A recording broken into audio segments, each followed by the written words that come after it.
Bonjour à tous, on commence cette revue de presse par le rêve américain de l'Olympique de Marseille. Fin de la saga de l'été avec ce rachat imminent de l'homme d'affaires Frank McCourt. Pour l'OM et ses supporters, c'est un véritable soulagement, mais aussi une page de 20 ans de l'histoire du club qui se tourne.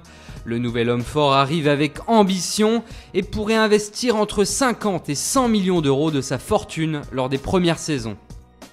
On file de l'autre côté des Pyrénées avec cette information du quotidien Marca. Le nouveau sélectionneur espagnol Lopetegui aurait convaincu le français Aymeric Laporte de jouer pour la Rora plutôt que pour l'équipe de France.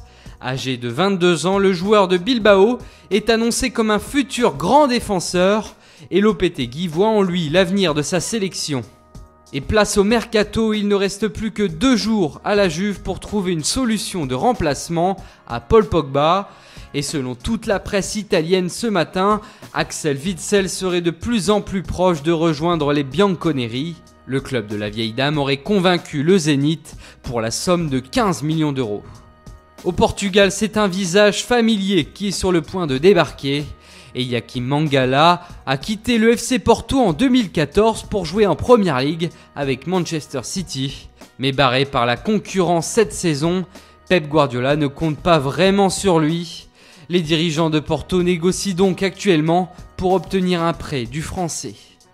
Et toujours au rayon mercato, les médias allemands dévoilent le dernier gros coup que prépare le Bayern Munich avant la clôture du marché. Les Bavarois souhaiteraient s'attacher les services du jeune joueur d'Arsenal, Serge Gnabry.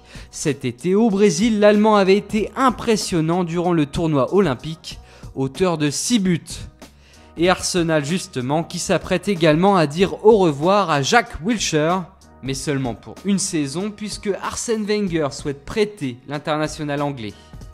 Quant à Joe Hart, il serait très proche de rejoindre la Serie A dans le club du Torino, également en prêt.